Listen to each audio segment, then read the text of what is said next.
Big up Junction 8, Memory Lane vibes, Oxygen Room, pivotal in the Birmingham grime scene. Yeah, I could say music because a lot of musicians have come through here, but mainly grime, like a lot of the old school sets you used to hear. My own set was done here, I got her. Nearly all the Midlands Mafia sets were done here. Too Cold for the Road, I think it went up to volume 7. Big up GT, he was the man behind that. We got everyone involved, but yeah man, this place here, like a lot has happened. It's not used for the same kind of thing no more. Like it's more for bands now. But this place, man, if you don't know about the Oxygen Rooms, you don't really know about the Birmingham Grime scene. You get a lot of people saying they're representing Birmingham Grime who don't know about this place.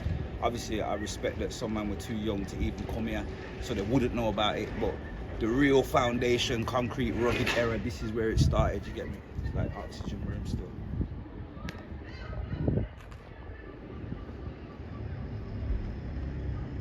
Newtown borders, you get me? Just off the mainers. You know, going from this was where you get your microphone from and your blank CD. It was like a hatch in it. There was like a open space. You go there, you pay your money, you get your microphone, you get your blank CD. It's all changed now. That's a lock up for someone to use. See it there? Oxygen Rooms. That sign's been there for years, but it's timeless.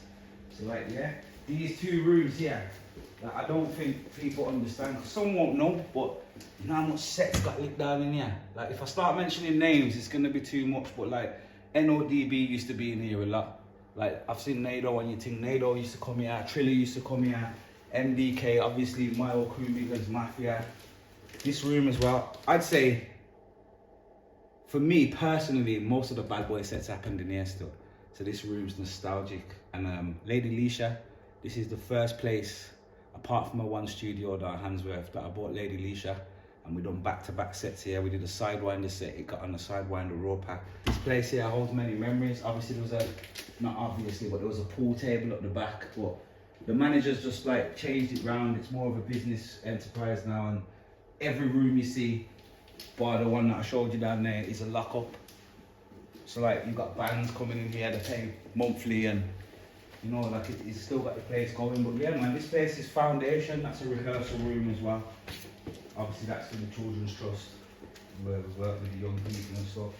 And that's the big boy studio in the corner for public hire. So I'm always trying to promote good people and good things. So if anyone wants to ever book, I know you're just looking at a door with a few safety signs, but if you go online and you see what's behind that door, you know it's a serious studio. A lot of people seem to struggle for studio in Birmingham. That's a spot, man. Looking like some Dr. Dre shit behind that door there. So yeah, man, this is the Oxygen Rooms. It's a big part of the Birmingham grime history. And when it kind of stopped doing the sets, it left a bit of a void. And we now have Pirate Studios. This was Pirate Studios before Pirate Studios. You get it? Obviously, it's got new methods and you can sign yourself in. You had to see someone at the front to come in here, or you had to phone it. That's how you got your session. You book and phone your session. But I just wanted to pay a bit of homage to this place here because not many people mention it, and it is pivotal in what we've done in the Birmingham grime scene. All right, then in regards to Invasion Alert, that term comes from me. I was in the studio, I was doing a tune, and I put Invasion Alert as my outro. INVADESION alert. Scratched my head after that because I was trying to make a movement. I was part of Sidewinder Raw Entertainment, SRE, which was an extension of Sidewinder. And like the guys from there had another movement and they was trying to get me to like move to that movement.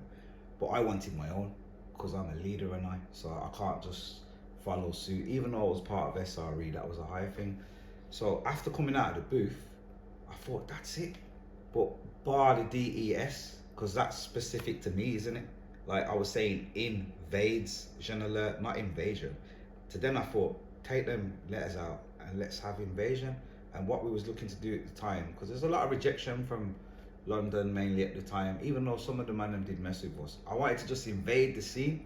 So I thought, yeah man, invasion's appropriate. And then the alert, it reminds me of like sirens going off or like someone's escaped from prison, and that's what we was looking to do. Not escape from prison, but just make everybody be alert to what we're doing. So that birthed the term Invasion Alert, Invasion Alert. Obviously the younger members, they used to say it different, like Invasion Alert, but that was their little twist on it. But yeah man, that's where it comes from. And ironically, we're in the Oxygen Rooms right now.